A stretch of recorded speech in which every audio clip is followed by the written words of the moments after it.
What you're about to hear is not a fiction. At least that's what the sender claims. So sit back and listen and learn from the story. Welcome to my channel. I'm Juliet, and on this channel I'll be sharing stories that people send to me, stories that will motivate, stories that we can learn from, and stories that will touch lives and help us to behave well in the society. So let's jump right in. Someone sent me this story last week and asked me to read it exactly the way she sent it.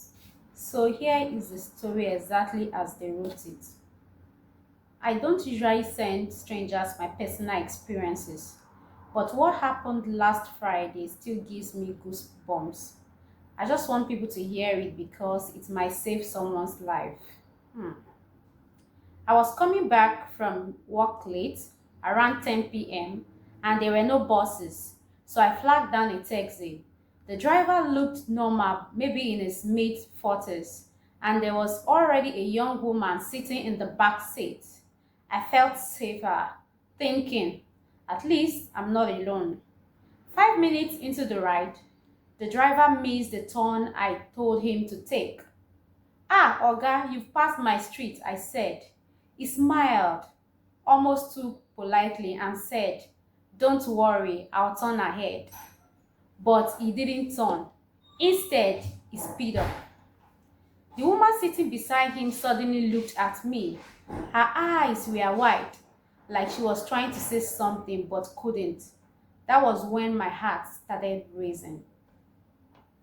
I reached for the door handle quietly, just in case.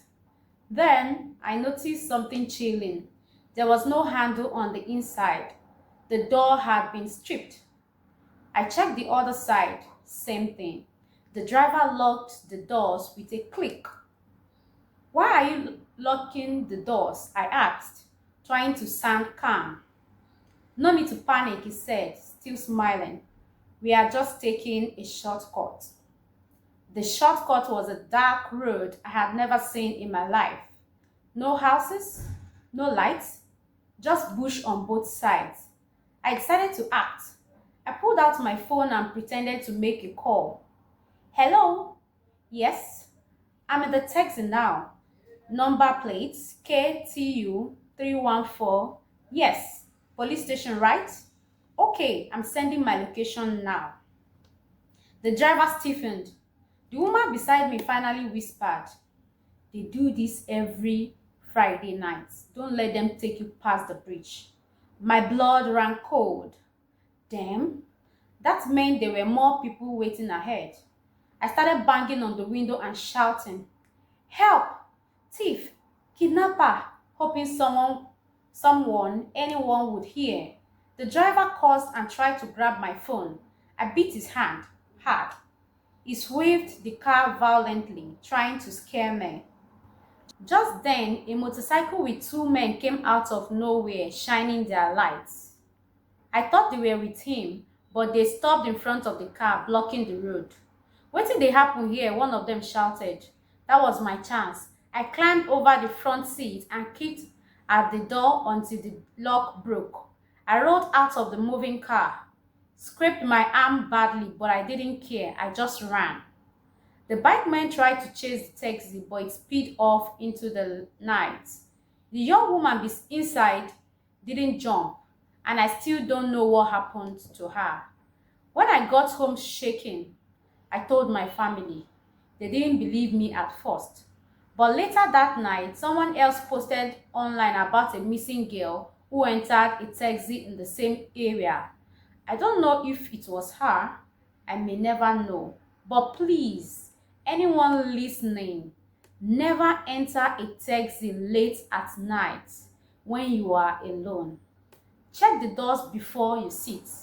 Send your location to someone. Just be careful.